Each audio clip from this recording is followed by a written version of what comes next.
Salut YouTube, on se retrouve après un long moment pour une nouvelle vidéo, c'est évident, vous le voyez, et on va parler du carnet de croquis. Le carnet de croquis, est-ce que j'ai lancé l'enregistrement?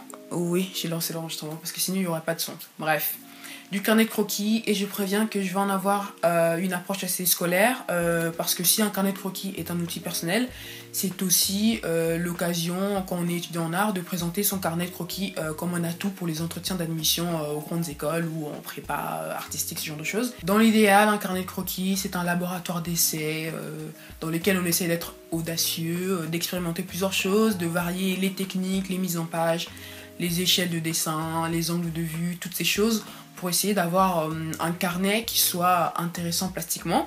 J'ai essayé de structurer au maximum cette vidéo parce qu'autrement, non seulement vous ne comprendrez rien à ce que je raconte, mais en plus je me perdrai moi-même facilement dans ce que j'essaie de dire.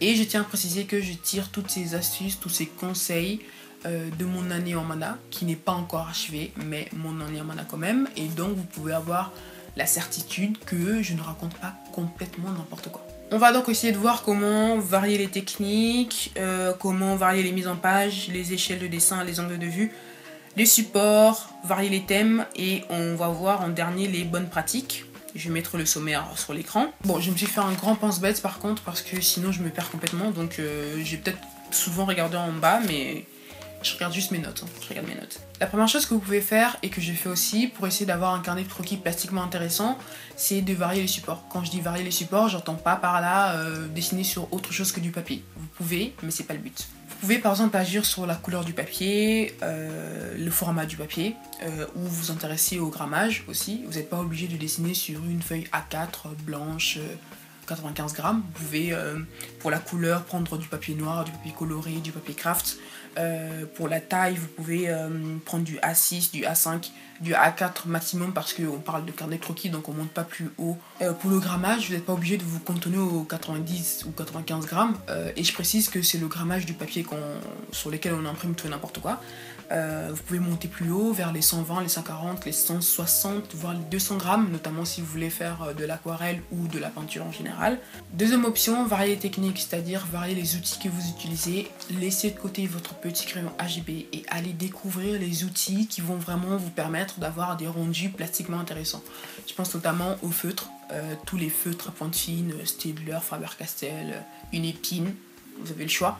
Je pense aussi à l'encre de Chine, Colorex, au crayon de couleur, gouache, acrylique, aquarelle, fusain, sanguine et plein d'autres outils. Et vous avez la possibilité d'utiliser exclusivement un seul outil ou mieux encore, d'essayer de trouver des associations d'outils, de combinaisons d'outils qui soient esthétiquement remarquables, plastiquement intéressants, ou qui soit pertinent selon ce que vous voulez, selon l'émotion, le message que vous voulez faire passer à travers vos croquis. Troisième option, varier les mises en page. Alors celle-là est rapide, portrait paysage, à l'envers, à l'endroit, non pas à l'endroit parce que du coup c'est pas original, mais en diagonale, de côté, penché, de travers, en zigzag, vous pouvez superposer vos croquis.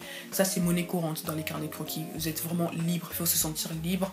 Surtout en termes de mise en page, personne ne vous en voudra de superposer les croquis, personne ne vous en voudra de fusionner plusieurs outils. Quatrième option, varier les échelles de dessin et les angles de vue, tout est dit dans le titre.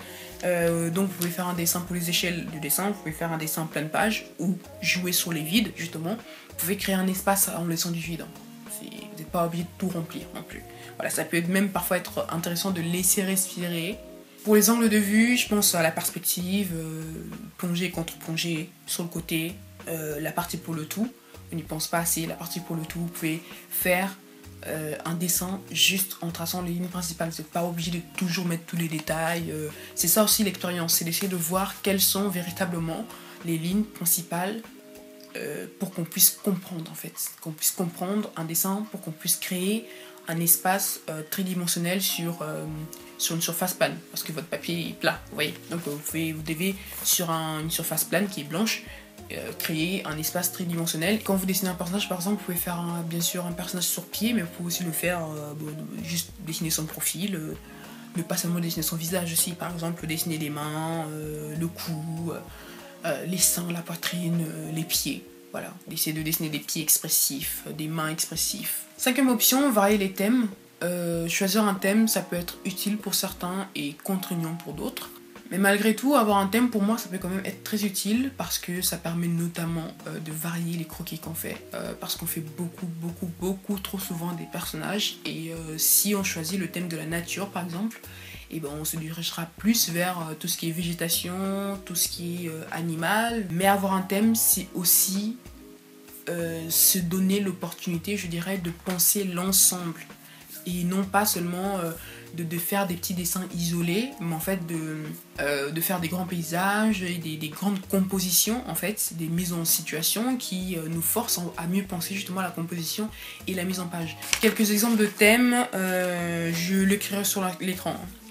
Le presque rien, regarder l'insignifiant, regarder ce qu'on ne voit plus, le jour et la nuit, espace, activité, lumière, de jour et de nuit, jeu de contraste, de métamorphose ou de transition, parcours, ils peuvent être quotidiens, exceptionnels, à pied, en métro, en train, en voiture, que l'on regarde le voyageur, l'espace extérieur ou la plante de ses pieds, que l'on note les mouvements des secousses, les panneaux des circulations ou le plan de la ville, ville-nature, regard et croquis séparés ou liés, les liens entre les deux peuvent être contrastés, opposés ou imbriqués, fusionnels, la vision optimiste ou non.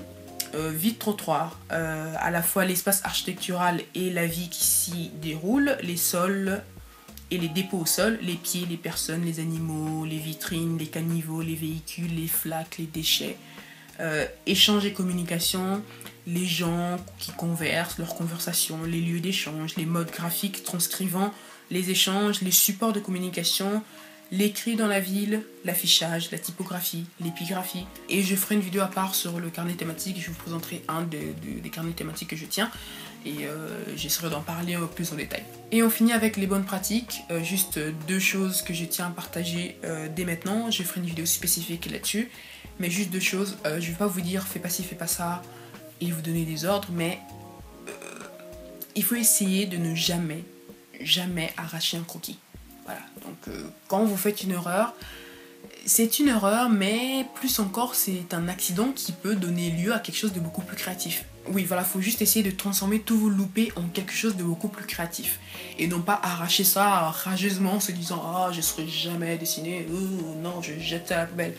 Et bah c'est le meilleur moyen de ne jamais progresser. On essaie d'être créatif, si vous vous loupez, c'est pas grave, c'est un accident qui peut donner lieu à quelque chose de beaucoup plus intéressant. Deuxième bonne pratique, exercer son trait. Parce que vous n'allez pas toujours dessiner de la même façon, essayez d'avoir un trait expressif, vous voyez. Si vous voulez que votre personnage ait l'air mou, fatigué, bah essayez d'avoir un trait un peu plus lâche. Si vous voulez qu'il ait l'air tendu, tout ça, enfin vous comprenez ce que j'essaie de dire.